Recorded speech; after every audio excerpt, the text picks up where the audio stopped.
پی D M کا مستقبل کیا ہوگا؟ کیا Pakistan Peoples Party P D M کا حصہ رہے گی یا نہیں رہے گی؟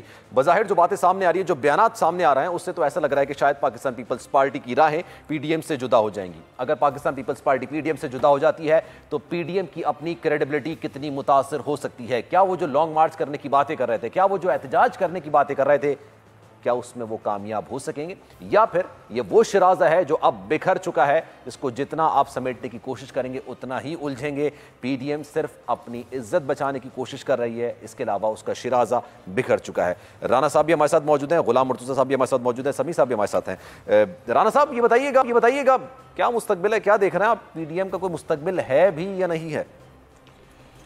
جی سلمان، دیکھیں، سب سے پہلے تو میں یہ عرض کروں کہ جس طرح سمیع ابراہیم صاحب نے ریکارڈ کی درستگی کے لیے آج جو محترم جسٹس قاضی فائز عیسیٰ صاحب نے عدالت میں بات کی، اس حوالے سے سمیع صاحب نے جو بات کی وہ بالکل درست ہے۔ بول چینل نے انتہائی نامساعد حالات کا سامنا کیا ہے، اور جتنی مشکلات بول کی انتظامیہ اور کارکنوں نے اٹھائی ہیں، شاید ہی کسی اور چینل نے اتنی مشکلات برداشت کی ہوں۔ بات یہ ہے، اور جہاں تک سمیع صاحب نے وہ بھی ذکر کیا، سابق چیف جسٹس جناب جسٹس آصف سعید خان کھوسہ صاحب کا تعلق ہے، تو ہم جب وہ چیف جسٹس تھے تب بھی ان کی عظمت کو سلام کرتے تھے، آج بھی ان کی عظمت کو سلام کرتے ہیں۔ وہ ایک بہادر جج تھے، انہوں نے نہایت جرأت مندی سے تاریخی فیصلے کیے۔ یہ ہم اس طرح کے لوگ نہیں ہیں کہ کوئی کرسی پر بیٹھا ہو تو کہیں کہ وہ اچھے تھے۔ ہم سابق chief justice justice Saqib Nisar صاحب کو آج بھی سلام کرتے ہیں، انہوں نے بھی بڑے تاریخی فیصلے کیے۔ تو یہ چیزیں اس طرح کی میں سمجھتا ہوں کہ اگر نہ ہوں تو وہ زیادہ بہتر ہوتا ہے کہ سنی سنائی باتوں پر الزام نہیں لگائے جانے چاہیے۔ تو اب میں آتا ہوں اس طرف کہ پی ڈی ایم کا جہاں تک تعلق ہے، دیکھیں آج جو مولانا فضل الرحمان صاحب نے گفتگو کی ہے جناب نواز شریف صاحب سے، اس میں انہوں نے جناب آصف زرداری صاحب کے رویے کو غیر جمہوری قرار دیا ہے۔ اب آصف زرداری صاحب بھی غیر جمہوری رویہ رکھتے ہیں، تو پھر پاکستان میں آپ مجھے بتائیں، عمران خان بھی غیر جمہوری رویہ رکھتے ہیں، عمران خان صاحب کے ساتھی بھی غیر جمہوری رویہ رکھتے ہیں، تو اب جمہوری رویہ مولانا کے نزدیک کون سا ہے؟ دوسرا، سندھ کے سینئر منسٹر ہیں ناصر شاہ صاحب، انہوں نے آج دو ٹوک انداز میں کہا ہے کہ بھئی یہ استعفوں والا معاملہ جو ہے، آج اگر پارلیمنٹ سے استعفے دے دیں تو 18ویں ترمیم ختم ہو جائے گی، اس لیے ہم اس طرف نہیں آ رہے۔ تو بات یہ ہے کہ پیپلز پارٹی استعفوں کے معاملے سے پیچھے نہیں ہٹی۔ پیپلز پارٹی نے کبھی بھی نہیں کہا کہ ہم استعفے دے رہے ہیں۔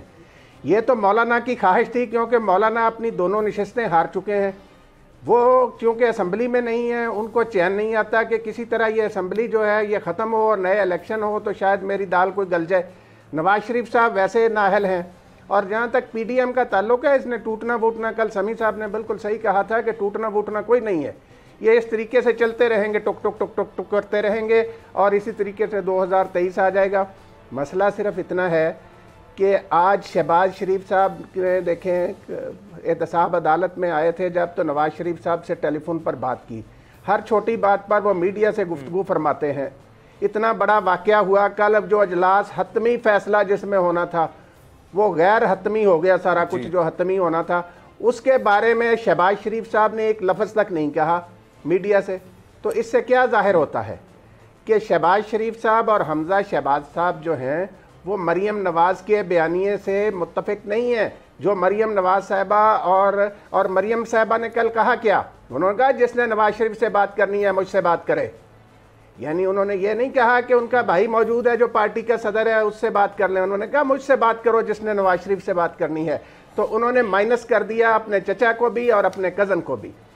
تو سلمان، یہ جو پی ڈی ایم ہے اس نے نہ استعفے پہلے دینے تھے، نہ انہوں نے استعفے اب دینے ہیں۔ یہ کل کا ٹوپی ڈرامہ جو تھا وہ صرف اور صرف فیس سیونگ کے لیے تھا کہ اب عوام کو کیا کہا جائے کہ ہم نے یہ ان کو اطلاع مل چکی تھی، پتہ چل چکا تھا کہ لانگ مارچ جو ہے اس میں لوگوں کی کوئی بڑی تعداد نے آنا نہیں ہے، اس لیے انہوں نے یہ سارا ایک دوسرے پہ ڈال ڈول کے ادھر کام کر کے اپنا مولانا آپ دیکھیں نا، مولانا نے کل سوالوں کا سامنا نہیں کیا، مولانا سے میڈیا والے سوال کرتے رہے، مولانا صاحب چلے گئے، مریم نواز صاحبہ انہیں بلا رہی تھیں وہ نہیں آئے۔ تو اس سے کیا ظاہر ہوتا ہے؟ ان لوگوں نے کیا تحریک، وہ لوگ اور ہوتے ہیں۔ انہوں نے کہا کہ نواز شریف صاحب تسی آ جاؤ، واپس آ جاؤ۔ اب بڑی معصومیت سے مولانا نے بھی کہہ دیا आसिफ जरदारी साहब ने भी कल कहा, उनको नवाज शरीफ को तो पता ना कि आके कहाँ जाना है, सीधा जेल में जाना है और कहाँ जाना है। वो इश्तिहारी हैं, सजा याफ्ता है, ज़मानत उनकी ख़त्म हो चुकी है, उनका ठिकाना तो पाकिस्तान में जेल के अलावा है कोई नहीं। तो वो इनकी बातों में आकर कैसे आ जाएं? इतने वो पापड़ बेल कर मुल्क से बाहर गए हैं, इतना ड्रामा करके वो मुल्क से बाहर गए हैं, और अब वो आसिफ जरदारी और मौलाना फजल रहमान के कहने पर वापस आ जाएंगे? सवाल ही पैदा नहीं होता। ये पीडीएम जो है ये सिर्फ और सिर्फ मीडिया में जिंदा रहने के लिए 2023 तक इस तरह की कोशिश। अभी देखें 2 महीने बाद आज़ाद कश्मीर में इलेक्शन होने जा रहे हैं, वहाँ देखिएगा पीडीएम में शामिल जमातों की लीडरशिप एक दूसरे के बारे में किस किस्म के कलमात इस्तेमाल करते हैं। ये सारी जमातें आमने सामने होंगी एक दूसरे के। एहसन इकबाल ने तो आज कहे थे 2013 में जो हमें पाकिस्तान मिला था उसकी हालत इंतहाई खराब थी। नहीं, 2013 में तो पाकिस्तान ये नहीं उन्होंने जो अल्फाज कहे ना सलमान, मैं आपको वो बताता हूँ। उन्होंने कहा हमें लुटा पुटा पाकिस्तान 2013 में मिला था। 2008 से 2013 तक किसकी हुकूमत थी? आसिफ जरदारी की हुकूमत थी। तो इसका मतलब है एहसन इकबाल साहब ने आज कहा, उन्होंने कहा क्या एग्जैक्टली, पहले सुन लेते हैं फिर उस पर बात करते हैं। सर मईशत खत्म थी, दहशत गर्दी थी, लूटा पिटा पाकिस्तान मिला था, लेकिन उसके साथ ही इत्तेहादी बन के पीडीएम आगे बढ़ने की कोशिश कर रही थी और पाकिस्तान पीपल्स पार्टी को मनाने की कोशिश कर रही थी कि आप इस्तीफे दे दें। तो आप तो 2 महीने बाद की बात कर रहे हैं, तो आज ही होने वाला है सर सब कुछ। सलमान ये देखें, ये टांगे खींचेंगे एक दूसरे की, ये कतई तौर पर एक दूसरे से मुखलिस नहीं है। अभी तो कल जरदारी साहब पता नहीं वो कैसे चुप कर गए, उन्होंने वो बात भी करनी थी। मुझे एक पीपल्स पार्टी के बंदे ने बताया था कि जो इन्होंने अपने दौर में आसिफ जरदारी की जुबान काटी थी, वो कैसे भूल जाए इन सारी बातों को। तो ये चीज़ें जो हैं, ये जब भी मौका मिलता है एक दूसरे की जड़ काटते हैं। एहसन इकबाल साहब ने आज यही किया। 2013 में लुटा पुटा पाकिस्तान कहकर, दहशत गर्दी से भरपूर पाकिस्तान कहकर किस पे इल्ज़ाम लगा रहे हैं? वो आसिफ जरदारी पे इल्ज़ाम लगा रहे हैं कि तुमने 5 साल जो लूट मार की, तुम्हारी उस लूट मार के नतीजे में लुटा पुटा पाकिस्तान मिला।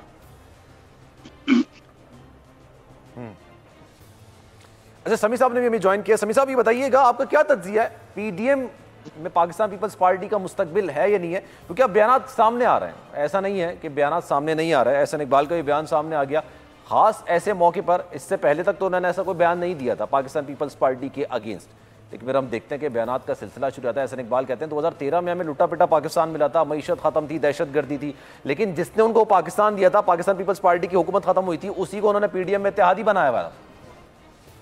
नहीं देखिए, मैं पिछले कई दिनों से आपसे ये कह रहा हूं कि ये अलायंस टूटेगा नहीं जी। आज उन्होंने कहा, नवाज शरीफ साहब ने भी, कि मुझे बड़ा अफसोस हुआ है, मेरा दिल दुखा है।